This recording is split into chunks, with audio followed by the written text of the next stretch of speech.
and actually had a press conference where she was not wearing a mask in the press room in the White House. I don't really know what nightmare we find ourselves in together, but that is the moment we are in. Well, two of her and the two direct reports to Kayleigh McKinney or McEnany, the press secretary, her two direct reports also have it now. And there was actually let me see, who is this? I took a screenshot of it earlier this morning. So one of the reporters from one of the White House reporters, Paula Reed from CBS News, Mm-hmm. she pointed out, and she posted a picture of herself. She was sitting on the front row during that press conference you were talking about. Mm-hmm. And she's sitting right in front of Kayleigh McKinney without the mask. And right to her left is one of those persons that you mentioned, that I just mentioned, who works for Kayleigh, who also has coronavirus. And, here's the ignorant part. So I'm glad we had Tom McFarley on yesterday, who kind of broke down about, look, just wear a mask. So kind of the common thread is well, you've got a mask on. Why are you worried? It's like, okay, do you guys not understand how this works? I mean, all right, I'm going to use a very crass illustration. So if you're sensitive, turn off the radio for a moment and come back in 2 minutes. I saw this meme out there, but it's so true. Mm-hmm. So let's say you have an accident on yourself, Mm-hmm. and you have no pants on, Mm-hmm. right? I mean, then without the pants, it's just going to go everywhere. But the pants are like your mask. I know this is very crass, but I'm trying to help save somebody's life There you go. because for some reason, people do not understand the purpose of why both people need to have the mask on. That's right. So if I have my mask on, or in this case, if I got my pants on, you don't, guess what? Everybody gets, infected or impacted by your moment. Mm-hmm. If, both have coverings on, only you mess yourself up. Y'all, you guys are following me. I know it's early in the morning. I know I could go, but I don't want to. I'm just trying to help you understand this picture that I saw, and some of you may have seen it online. It is the perfect illustration of what happens when you're talking about the transmission of COVID-19. So Mm-hmm. to people's point that, well, the reporter had her mask on, that's not the point. If you understand how COVID is spread, and this is still not foolproof if both people have masks on, but Right. it cuts down the transmission to a degree that it is very unlikely that you will infect other people. And the callousness by which this, and the disregard for human life that this administration does, and why? Because in Trump's own words, can I repeat these? Because this is the soundtrack that's playing in the minds of American voters right now who are going to the polls when he said to Bob Woodward, and it just came out a month ago, Mm-hmm. I wanted to always play it down, quote unquote. I still like playing it down because I don't want to create a panic, Mm-hmm. end quote. So we know by your own words, your approach toward handling COVID-19 is that you don't want to be truthful because you think being truthful will somehow be damaging to the stock market, which it might be, may create a panic, which it might. But you know what? I like truth better than, the falsehood in this case, because falsehood can't keep people safe. That's right. That's right. You played it down, and we're at 211,000 deaths. Yep. When it could have been more like 50,000. Yep. Yep. I mean, I what do you say? This is a nightmare. This is an absolute nightmare. Well, How there's a did, cure. There's yeah, a cure. November 4th is a cure. Well, it might take a little bit longer, November 4th. But yes, November 3rd is the day That's to the cure. begin the antibiotic for the United States of America, right? It is the day to begin the process. It is going to take a couple of months after that to be able to resolve it entirely, right? It's sort of like you get that bad infection and they give you a Z-Pack of those heavy-duty drugs, antibiotics, and you got to take those for a certain number of days, but it takes a little bit longer for it all to clear out of the system. Well, it's the same thing. November 3rd is the day that we get that injection of antibiotics or Yeah. anti-Trump and then we can potentially by January 20th actually see our way clear. Now, unfortunately, there's always some lingering effects for a little while after you get sick, and we'll still have to deal with the courts. We'll still have to deal with the Supreme Court. We'll still have to figure out some other things, but we can at least get an injection on November 3rd. Take your shots. Hey, listen, and Sheila points out on Facebook Live, and rightfully so, let's not forget that it can also enter your eyes. So, that's why people wear the mask and the face shield. I mean, that always gets me when I see people with the face shield and no mask. I'm like, apparently you don't really understand how this thing transmits. If you want to be foolproof, you do both. But again, or wear some tight glasses around, to kind of seal your eyes off, like goggles or things of that nature. Listen, Maurice in Center City wants to weigh in on Trump, who again was breathing very hard at the top of those stairs.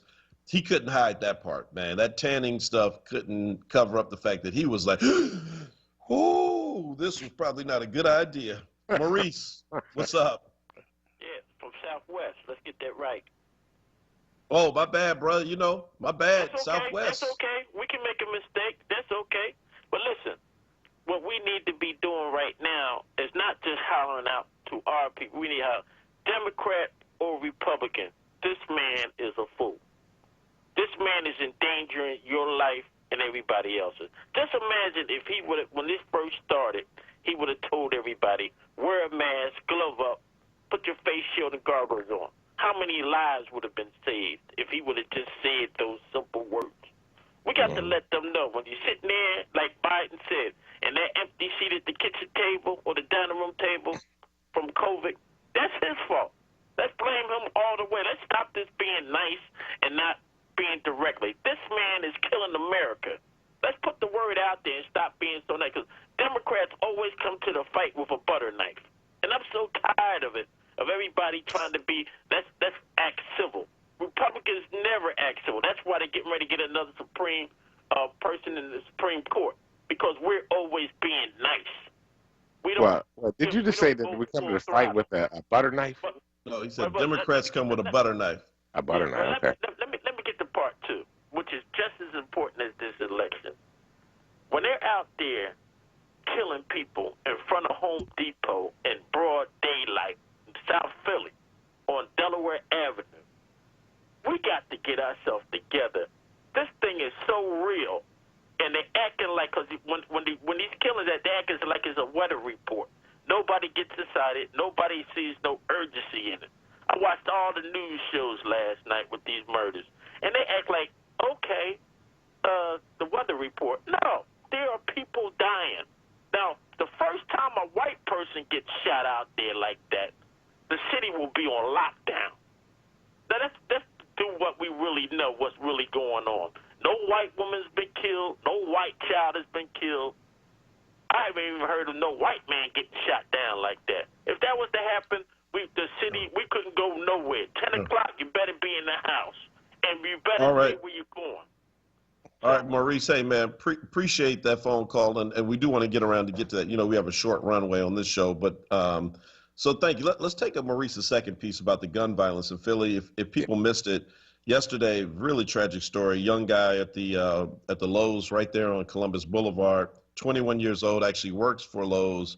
You kind of get an idea or a sense that this is probably some retaliation for a number of those shootings that have been happening in South Philly. 21 years old, shot and killed in the parking lot while at work, shot multiple times and died.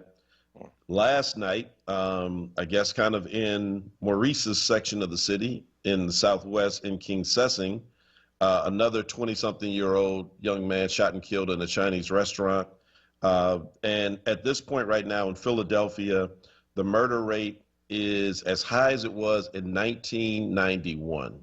Yeah. In 1991, as you know, that was kind of at the height of the crack wars. And so there was a lot of homicide happening in most urban, large black cities as, street wars were taking place. A lot of this was happening over turf and things of that nature. From what I understand, that's, similar now. Now, that shouldn't surprise us because we're in the middle of a pandemic. People are out of work. And so all of a sudden, what becomes lucrative, people are driven to underground economies. And And I would just agree with Maurice that the callousness in the way in which a lot of the reporting happens when you're talking about the killing of, black, particularly like young black men, he's right. It does come off sometimes. I mean, I've seen the weather get better attention and more empathy than you do about these stories where it's like you hear this. I tell my wife this all the time, who worked in media, that, just drives me crazy to hear. They'll go from young man shot and killed at Lowe's, shot 9 times, carried to the hospital, died. Man, how about those Phillies? Mm, And mm. we kind of just roll on from like, look, Maurice, I'm with you. If that was like a young 5-year-old, white kid that got shot and killed that way, there's no way you roll from that story in that manner. And so, I mean, the gun violence epidemic is out of control, but we recognize how interrelated it is to everything else. And so it's not as easy as just saying, well, these kids just stop. Yeah, I mean, I think, and thank you for saying that, because that has been one of I've been fighting with people about this left and right over and over again about this gun violence epidemic. And I'm like, you can't have a cauldron of racial oppression for 400 years. Lack of opportunity in the current day, lack of quality education, and, an ability to even advance further along in your education if you want to, without being able to find yourself under huge levels of debt, and don't think that we have the continuing redlining that exists in Philadelphia, the racial segregation that exists, that you're just building cauldrons of pain and oppression and depression that manifests itself in a variety of ways. I mean, when I think about what has happened in many of our communities, we refer to it as homicide, but in some ways we're turning in on ourselves and attacking and killing ourselves through the process. It's tragic, it's hard, it's harsh, and somebody pointing a finger and saying don't shoot is not enough anymore. We have to go back and we have to go upstream and ask the deeper questions about why we are in this situation. Why are people hungry? Why are they homeless? Why are they angry? We have a whole generation of young folk that are just mad at everything. They're just Hmm. mad at everything right now, and in many ways they have legitimate beefs and concerns and reasons to be upset. And so we're finding ourselves in this moment. I don't think it's we and people, law and order is not going to fix this problem. Policing is not going to fix this problem, right? It takes a whole effort, and a lot of it is deeply rooted in the poverty that we have in the city, that has to be addressed, has to be really taken seriously, to be able to counteract the effects of the pain and the deep depression that exists for our folk. Well, yeah, I mean, listen, I've said it for years that you cannot, in Philadelphia, what I've witnessed since I've been in the area, we've been in the area since 2003. Hmm. So, going on 20 years now. And so remember just watching the skyline change and the Hmm. introduction of new high-rise Yeah. buildings and skyscrapers, the transformation of the gallery. I don't care what you call it, it's the gallery. And this infusion of wealth into Center City. And so Center City has gone up. And it's as though as Center City has reached higher and higher toward the sky, it feels as though it's done it at the expense of sucking resources out of the neighborhoods. Absolutely. You've not seen neighborhoods, transform in the same way. You've seen gentrification. And look, I mean, nobody wants blight, so great. New people are coming in, wonderful. Philly is big enough for everybody. But, the kind of ways in which neighborhoods that were jacked up before only seem to get better when they move all the black folk out. And so you can't, but that's not real development. That's not an investment in the That's right. people. That's And right. so what we're witnessing right now, a lot of that is the fruit of neglect. So I mean, shout out to the activists who have been working with the unhoused community. Most of us say homeless, but that's the phraseology that they like. So Yeah. the unhoused folk that we had on the show before, they had a big win yesterday, Yeah. forced the city into agreeing on the smaller encampment on Ridge to give up the encampment, and they're going to give them homes and teach them how to rebuild and actually learn trades and doing it. They're going to probably work something similar out with the folk on the Ben Franklin Parkway and some of the other encampments as well. But the fact that you have to basically hold up this large development from happening on Ridge, which is really, let's be honest, the only reason that they finally cut the deal, because they were holding up this major development and the developer almost walked away yesterday, that you got to go through these extremes to take care of people. I just think it speaks volumes. And then we look around and wonder why people are killing each other. I mean, it ain't rocket science. It's just not that deep. We got to take a quick break. Look, this is the Power Hour. And when we come back, before we get out of here today, we've got to talk about Jonathan Price, young man who was shot and killed in East Texas by the police, just trying to stop a fight. We'll be right back. It's easier than ever to get the right health coverage for families of all sizes. This is Bonnie, Ronnie, Tani, Johnny. Penny gets you covered. Millennials, gig workers, virtual birthday partiers. Grandma, you're on mute. Penny gets you all covered. Penny helps you compare plans, get financial assistance, and purchase health insurance that fits your life. Get covered at PENNIE.com. This is Pastor Alan Waller, and I want to remind you of the immortal words of Pastor Leon Sullivan, not burn, baby, burn, but build, baby, build. Since 1968, the Sullivan Progress Plaza has been the place of entrepreneurship in the Black community. We are still building, baby, build. And we want to invite you to come along with us if you seek to invest in our community and make a difference in the new world that we're going to create. For more information, call 215-232-7070. I want to invite you to be a part of the new future of Philadelphia. Be heard. Want another way to join the conversation? Follow us on social media using the hashtag onWURD. Be heard. Stay connected to WURD Radio. Independent Black Media. Did you know that in Pennsylvania, ex-offenders have the right to vote? If you are currently on probation or parole, you have the right to vote. Even if you are currently in jail awaiting trial, you have the right to vote. If you have a family member, close friend, or someone else who is an ex-offender, encourage them to vote. The Hairston Foundation for Social Justice urges all Pennsylvanians to vote. Time is of the essence to register or apply for an absentee ballot. To learn more, visit thehairstonfoundation.org. That is HAIRSTON foundation.org. Hi, I'm Melanie DeBose. I'm a single mom and I run a nonprofit. I don't have a lot of free time, and the safety of my family and employees always comes first. That's why I'm voting by mail this year. Whether you're a Pennsylvania senior, essential worker, or simply someone who needs more flexibility to vote within a challenging schedule, voting by mail allows you to make your voice heard at the ballot box on your schedule while protecting your family's health. You can turn your mailbox into a ballot box by simply visiting votespa.com on your computer or any mobile device to request your mail-in ballot. With November 3rd around the corner, it's more important than ever to request your mail-in ballot today. This year, I'm voting by mail because it's safe and easy.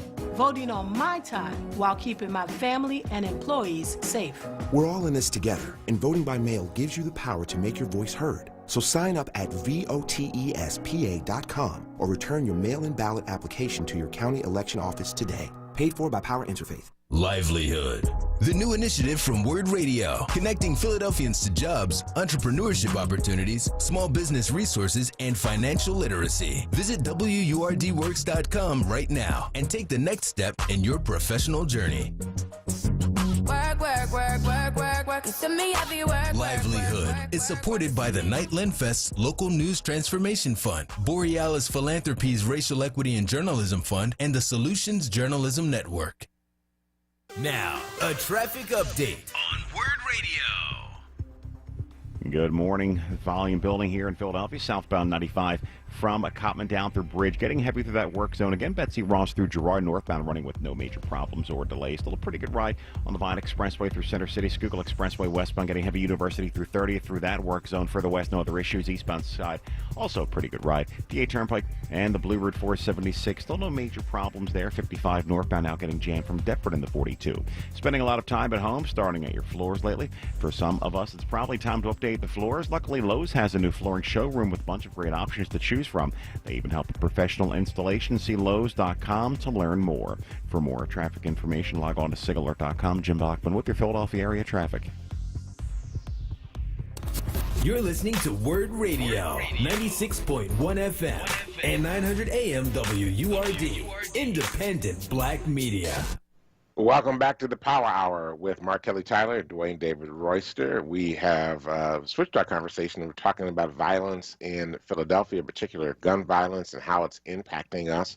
And we actually have a caller on the line and wants to address that as well. So Emmanuel Bussey in North Philadelphia, welcome to the Power Hour. Good morning, good brothers. How are you? Good, good. How are you? Emmanuel Bussey is a different kind of Democrat. I definitely, but I didn't know you was on the radio, back on the radio. I was been tuning in all this time. My bad. I should have reached out. To my cousin. How long you been on? How long you been back on? Oh, we've been doing this for about a month, Emmanuel. We got to get the word out. Yes, and get some sponsorship. See, all right, so let me just real quick, so I won't take up too much of your time. I think it's time for us to be a little more disruptive. It's great to make our voices heard, but I think it's time to be a little more disruptive. Somehow, when you are disruptive or when we are disruptive, we get the attention of people, unlike when we just trying to use strict diplomacy. So on Thursdays, every Thursday, we go into the mayor's house. September 1, we had a meeting with 9 council members, and we talked about what can get done by October 1. We agreed on 4 things. And what we want the mayor to do is to move on those 4 things that 9 city council members agreed on and 67 community activists and community leaders agreed on. They're very easy 4-step baby things that could get done by October 1. And we're going to go to the mayor's house every week and ask him politely at first before we be a little disruptive each time we go. Each time progressively we're going to get a little more disruptive. But Thursday, the mayor's house, 6 p.m., to demand that he move and act more aggressively about this violence in our city. Remember, on March 12th, we had 1 diagnosed case of COVID-19, just 1. And the mayor came in and pulled all the resources of city government together, asked city council for $85 million, pulled the private sector and has county help out. Over 1 diagnosed case of COVID-19. We are over 345, 46 murders, and we don't see that same type of level of aggression to address the issues and the same sense of urgency to address those issues. And I don't believe that it's not a situation where the mayor doesn't care. I just don't think he prioritizes the violence in our city. So I'm asking everybody to join on Thursday. Man, great call, Emmanuel. Thank you, brother. We'll talk later. I'll reach out to you. I promise. All right. So that's it, isn't it? Yeah. I mean, what if we treated gun violence like COVID-19? I think that's what we have to, but it's not. It's yes, we have to treat it. We've got to deal with the symptoms. We've got to deal with the root causes of it to be able to prevent it from continuing to infect our city. So I think we have to move in that direction. But I'm just saying, right now, piece on that for the Inquirer a few months ago, basically saying that, right? I did. Thanks for reminding me. Yeah, maybe I'll pull that out and share it on Facebook tomorrow. But you're right. I mean, listen. Yeah. So so the way in which we all know, we just broke down mask wearing, and you and I can literally repeat all the things that you need to do to protect yourself, from someone who has it, or if you have it, from giving it to somebody else. What if, when it comes to gun violence, we had the same kind of approach where we all recognize the signs and the symptoms and could, really think about not just how you protect yourself from getting shot, but how we talk people down, how we redirect, how we point people in the direction of resources. It has to take that approach. And I hate the idea of saying that this is all on the police, because when numbers go down, police take the credit. When they go up, they take the blame, and nothing could be further from the truth. At the end of the day, law enforcement is not going to stop these murders from happening. They have a part to play, for sure, but there is much more. City council can't be let off the hook. The mayor can't be let off the hook. Governor Wolf can't be let off the hook, and our Congress people cannot be left off the hook. You've got to pour resources into black cities if you want to stop this kind of thing from happening.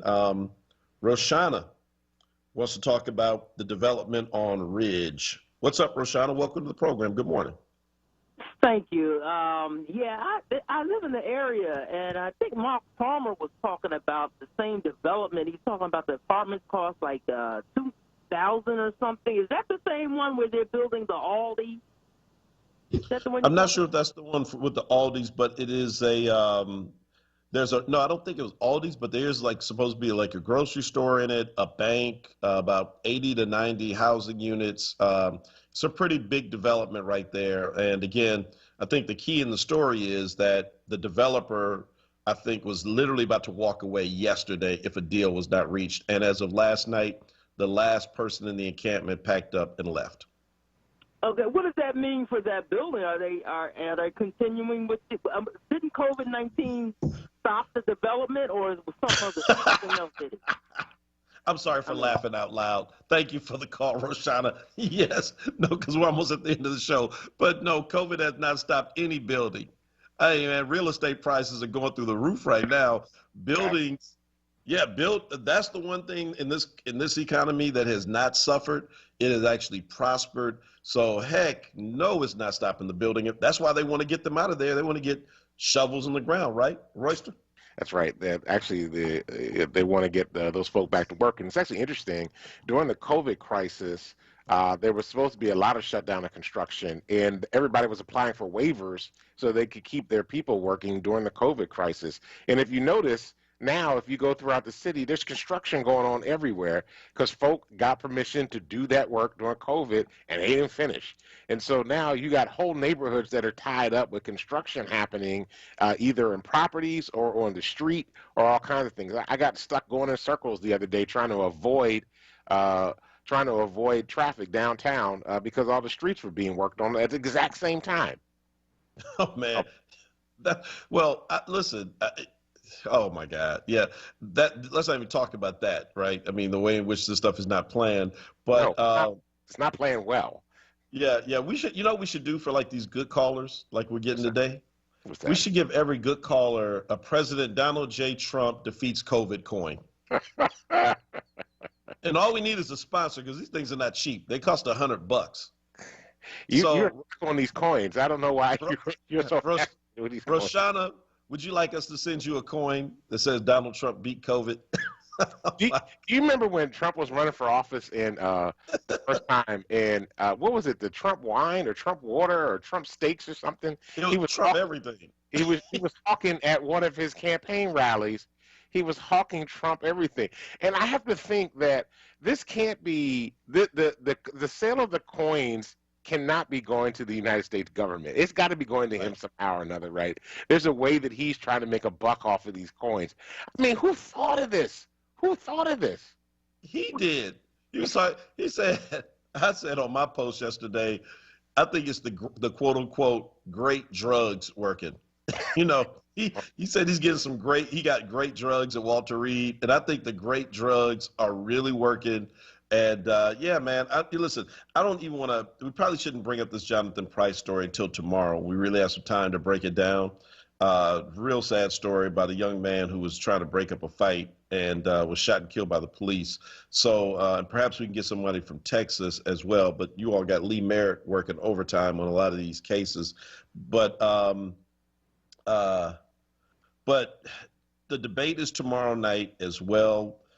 With Kamala Harris and Vice President Pence. They've agreed on a plexiglass shield between them, which Pence apparently did not want because, again, that doesn't make him look strong. It doesn't fit Trump's image, his heavy emphasis on image. But apparently Kamala and her people prevailed. And after all, why wouldn't you want a plexiglass fence when you are from the biggest COVID epicenter that there is right now? Super spreaders. His boss is a super spreader. Can you blame Kamala Harris? Absolutely not. I would have demanded he wear a face mask. I would have demanded we do it on Zoom. Yeah. All right. Look, we got to get ready to go. So we are at that hour. Go ahead.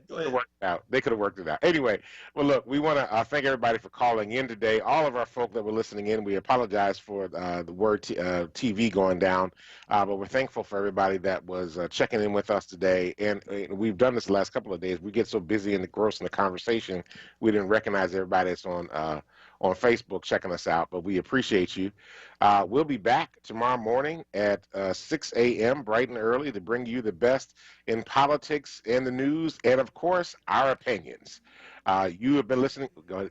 Yeah, I see you want to say something. Go ahead, say something. Well, no, go ahead. I was just gonna say, since it looks like we have a minute while the music is playing, can we like take turns shouting them out? The people on Facebook Live. Let's do this. Let's just shout out Koisa first. Let's thank Koisa, and then we'll go ahead and do that. We'll be back tomorrow morning at 6 a.m. All right, you go ahead. You take one. I'll take one.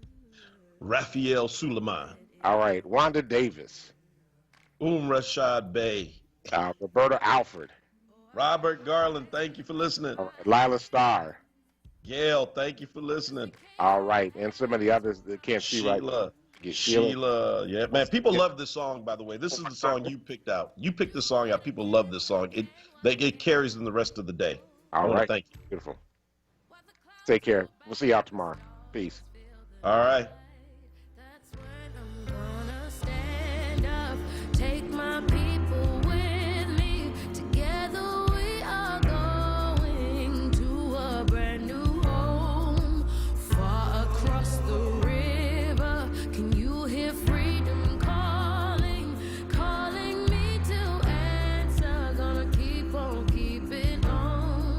Can feel it in my bones.